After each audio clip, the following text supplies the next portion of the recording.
जीवन और दर्शन पार्ट 2। ज्योतिष की भविष्यवाणी। 5 दिन बाद बोधिसत्व को सिर से नहलाया गया। तब सबसे कम आयु वाले तरुण कौंड्य नामक ब्राह्मण ने बोधिसत्व के सुंदर लक्षणों को देख एक ही उंगली उठाकर एक ही प्रकार का भविष्य कहा। इसके घर में रहने की संभावना नहीं है, ये महाज्ञानी बुद्ध होगा। इसके बाद नामकरण हुआ, सिद्धार्थ कल्याणकार नामक रखा गया। राजा ने पूछा, कौन से लक्षण हैं जिसके कारण मेरा पुत्र बुद्ध होगा? कौंडिन्य ब्राह्मण ने उत्तर दिया, वृद्ध, रोगी, मृत और प्रवर्जित। इन लक्षणों को देखने के बाद आपके पुत्र में वैराग्य होगा और वह वन को जाएगा। ऐसा सुन राजा ने आज्ञा दी कि अब से इस प्रकार के किसी भी लक्षण को मेरे पुत्र के पास मत आने दें। मुझे उसके बुद्ध बनने में आनंद नहीं। उसने 2 सहस्र दीपों से घिरे चारों महाद्वीपों का आधिपत्य करके 36 योजन तक चारों दिशाओं में 3-3 कोस की दूरी पर पहरा बिठा दिया। उस 36 योजन क्षेत्र को पुत्र के घूमने फिरने हेतु निश्चित किया। राजा के उत्तम रूप वाली सभी दोषों से रहित दाइयां पुत्र को देख रेख और सेवा के लिए नियुक्त की। एक दिन राजा के यहाँ खेत बोने का उत्सव था। उस दिन सारे लोग नगर को अलंकृत करते, सभी दास और नौकर आदि नए वस्त्र पहनते, गंधमाला आदि से विभूषित होते, राजमहल में एकत्र होते। राजा की 1000 हलों की खेती थी। उस दिन बैलों की रस्सी की जोत के साथ राजा का हल रत्न स्वर्ण जटित था। बैलों के सींग और रस्सी के कोड़े भी स्वर्ण खचित थे। राजा दल बल के साथ पुत्र को लेकर हल जोतने पहुंचा। खेती के स्थान पर ही सघन पत्र की छाया वाला जामुन का वृक्ष था। उसके नीचे कुमार की छया बिछाई गई, ऊपर स्वर्ण तार खचित वितान लगाया गया, उसे कनात से घेरवा पहरा लगवा दिया गया। फिर सब अलंकृत हो आत्मगण सहित हल जोतने के स्थान पर गया। उसने वहां सुनहरे हल को पकड़ा। अमात्य एक कम 800 हलों को और कृषक शेष दूसरे हलों को पकड़कर इधर उधर जोतने लगे। राजा इस पार से उस पार और उस पार से इस पार आता था। वहाँ बड़ी बड़ी भीड़ थी, बड़ा समारोह था। बोधिसत्व को घेरकर बैठी दाइयाँ राज्य के उत्सव देखने कनात के भीतर से बाहर चली आई। बोधिसत्व इधर उधर किसी को ना देख शीघ्र से उठ ध्यान युक्त हो गए। दाइयों ने खाद्य भोजन में लगे रहकर कुछ देर कर दी। उस समय जबकि बोधिसत्व पूर्ण ध्यान में डूब गए, तब सभी वृक्षों ने छायावृताकर हो गई। दाइयों ने अरे आर्यपुत्र अकेले हैं कहकर जल्दी से कनात उठा अंदर घुसकर बोधिसत्व को शया पर आसन मारे देखा। उस चमत्कार को देखकर राजा ने जाकर कहा, देवकुमार इस तरह बैठे हैं कि अन्य सभी वृक्षों की शया लंबी हो गई हो, लेकिन जामुन वृक्ष की शया गोल आकार ही खड़ी है। राजा ने वेग से उस चमत्कार को देखा। बदबुदाए तात, ये तुम्हारी दूसरी वार की वंदना है कहकर पुत्र को प्रणाम किया। गौतम का यौवन प्रवेश। क्रमशः बोधिसत्व 16 वर्ष के हुए। राजा ने पुत्र के लिए तीनों ऋतुओं के अनुकूल 3 प्रसाद निर्मित करा दिए। उनमें एक 9 तल का, दूसरा 7 का, तीसरा 5 तल का था। 40,000 नाट्य करने वाले स्त्रियों को नियुक्त किया। बोधिसत्व अप्सराओं के समुदाय से घिरे देवताओं की भांति अलंकृत रहकर स्त्रियों द्वारा बजाए गए वाद्यों की संगीत लहरियों का रसपान करते, महासंपत्तियों को उपभोग करते हुए उतने ऋतुओं के अनुकूल प्रसादों में विहार करते थे। वे इस प्रकार महासंपत्ति का उपयोग करते समय एक दिन राजकुल के युवाओं ने बोधिसत्व को लक्षित किया। सिद्धार्थ क्रीड़ा में ही रत रहता है। किसी कला को नहीं सीखता, बुद्ध आने पर क्या करेगा? राजा के कानों तक बात पहुंची। उन्होंने सिद्धार्थ को बुलाकर कहा, तात, तेरे सगे संबंधी कहते हैं कि सिद्धार्थ किसी कला को ना सीखकर केवल खेलों में ही लिप्त रहता है। तुम इस विषय में क्या कहना चाहते हो? देव, मुझे शिल्प सीखने के लिए कुछ खेद नहीं है। मेरा शिल्प देखने के लिए नगर में ढिंढोरा पिटवा दें कि मैं आज से 7वें दिन पूरे नगर के युवाओं और राजकुमारों को अपना शिल्प दिखाऊंगा।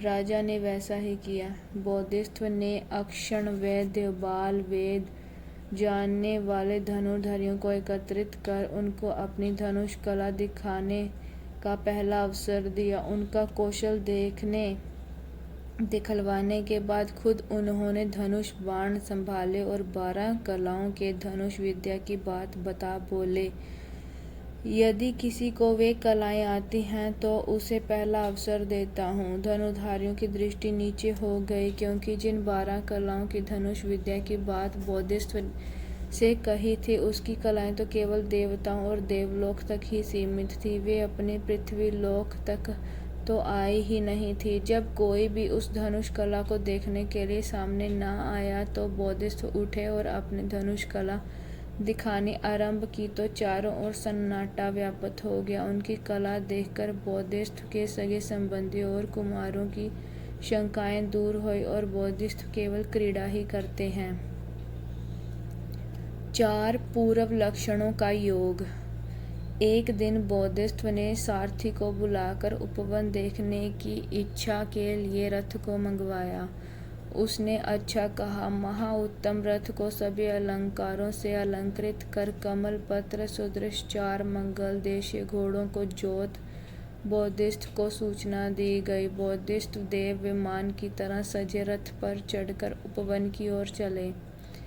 तब आकाश लोक में जुटे देवताओं ने विचार किया, सिद्धार्थ कुमार को बुद्धत्व प्राप्त करने का समय समीप है। हम इस पूर्व लक्षण लक्षित करें। जरा जीर्ण वृद्धावस्था में कृशकाय शरीर। ऐसा विचार कर देवताओं ने एक देवपुत्र को वृद्धावस्था से जर्जित किया। टूटे दांत, पके केश, टेढ़े झुके शरीर, हाथ में लकड़ी लिए कांपता हुआ सिद्धार्थ को दिखलाया। उसे केवल सिद्धार्थ और सारथी ही देख सकते थे। तब सिद्धार्थ ने सारथी से पूछा, सौम्य, ये कौन पुरुष है? इसके केश भी औरों के समान नहीं है। सारथी ने उत्तर दिया, ये वृद्धावस्था है जिससे हर मानव को गुजरना होता है। सारथी का उत्तर पाकर सिद्धार्थ बोले, आह, धिक्कार है जन्म को, यहाँ जन्म लेने वाले ऐसे वृद्धावस्था हो। कहकर सिद्धार्थ उदास हुए और रथ को मोड़ देने का आदेश दिया। पुत्र को उदास भाव में आया देखकर राजा ने सारथी से कारण पूछा। सारथी ने बताया कि जो मार्ग में सिद्धार्थ ने देखा था, राजा को पुत्र के विषय में कही गई भविष्यवाणी स्मरण हो आई कि बुढ़ापा देखकर सिद्धार्थ प्रवर्जित होगा। राजा ने तुरंत सुंदर नर्तकियों को नृत्य के लिए कहा, ताकि नृत्य में डूबकर पुत्र को बुढ़ापे का स्मरण न आए। साथ ही राज्य की सुरक्षा और सीमा बढ़ा दी, जिसमें पूर्व लक्षणों वाली कोई चीज सिद्धार्थ के सामने न आए। व्याधिग्रस्त जन, बीमारी से ग्रस्त व्यक्ति। फिर एक दिन सिद्धार्थ ने उसी प्रकार उद्यान जाते हुए देवताओं द्वारा निर्मित रुग्ण पुरुष को देखा। पहले की भांति सारथी से पूछा कि वह कौन है। सारथी ने उत्तर दिया, यह व्याध है जो हर व्यक्ति को लगती है। वह इससे ग्रस्त होकर परेशान होता है। सिद्धार्थ ने सुना, शोकाकुल हुए, रथ मुड़वाया और उसी भाव से महल में लौट आए। राजा ने पुत्र को शोकाकुल अवस्था में देखा।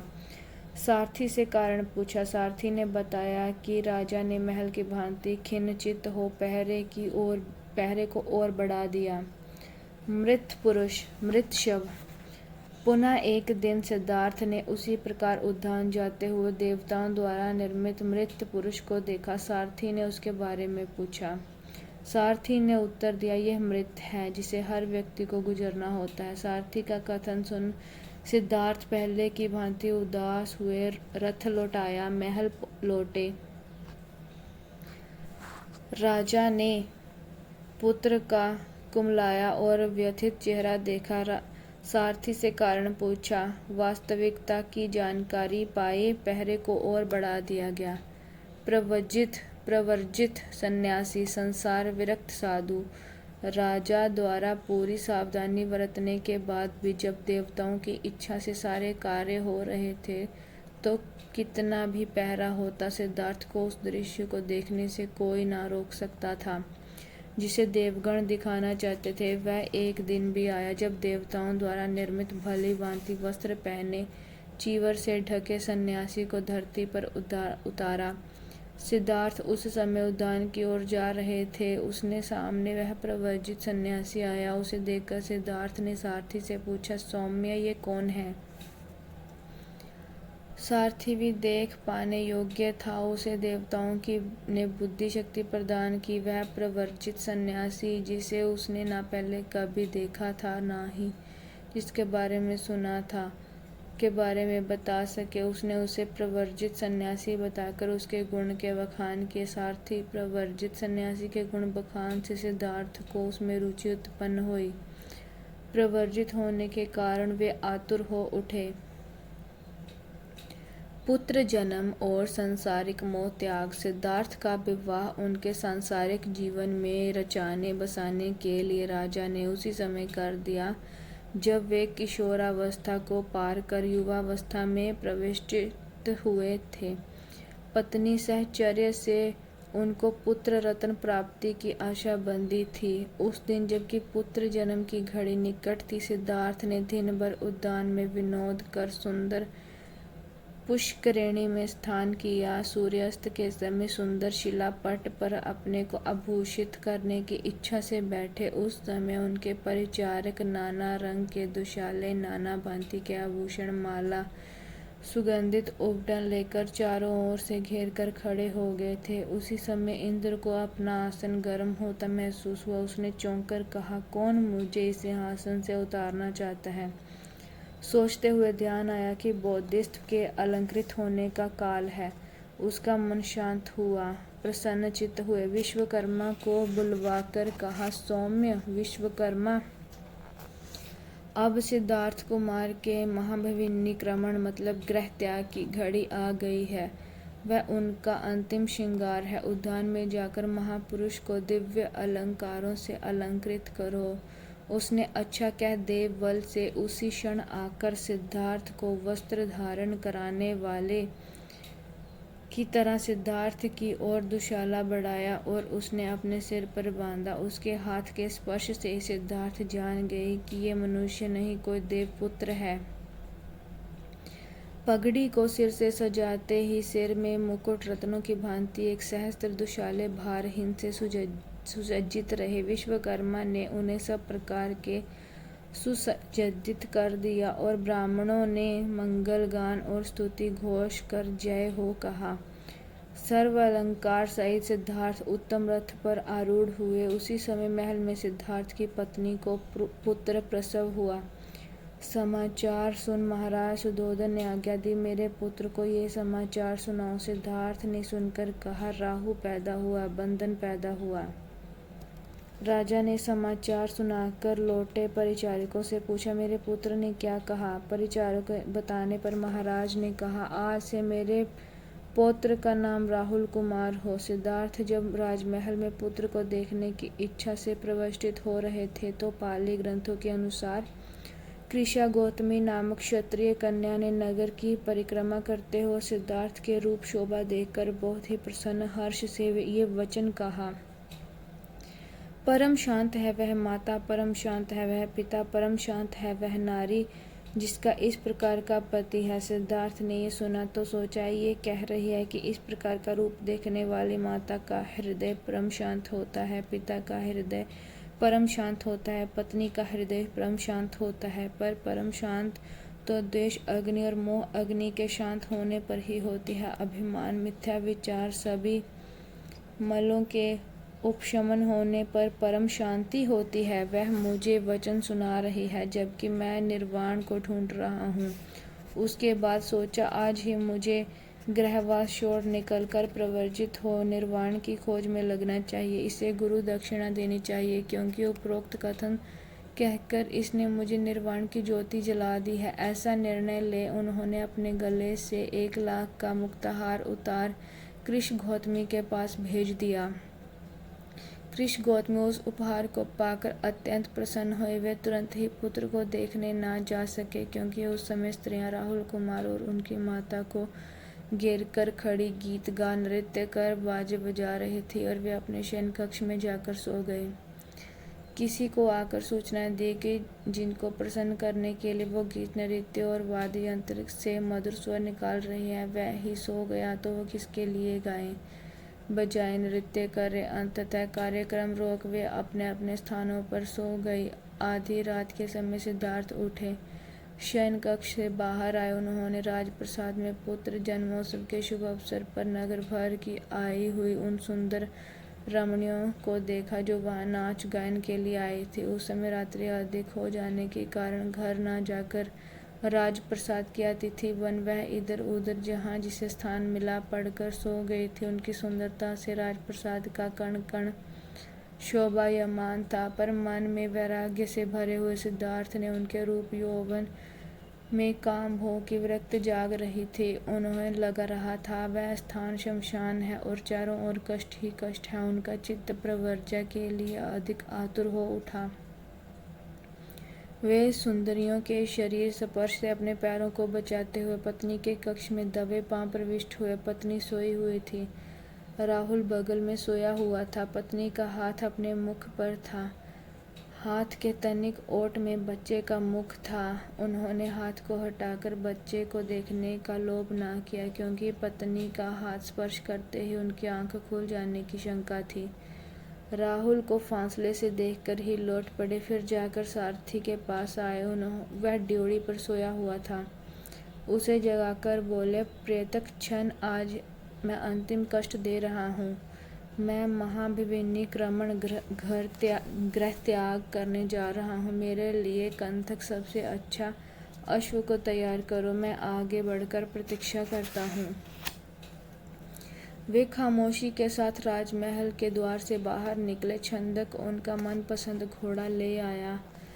पाली ग्रंथों के अनुसार कंथक नामक वह घोड़ा अश्व गर्दन से लेकर पूंछ तक 18 हाथ लंबा था। वह महाकाय, बल, वेग, घुले शंख के समान सर्वश्वेत वर्ण का था। यदि वह हिनहिनाता अथवा पैर पटकाता तो वह शब्द सारे नगर में फैल जाता। इसलिए देवताओं ने अपने प्रताप से, जिससे उसके शब्द कोई सुन न सके, उन्होंने हिनहिनाने शब्द को रोक लिया। जहाँ जहाँ घोड़ा पैर रखने जा रहा था वहाँ वहाँ अपनी हथेलियाँ रखने की तैयारियाँ की।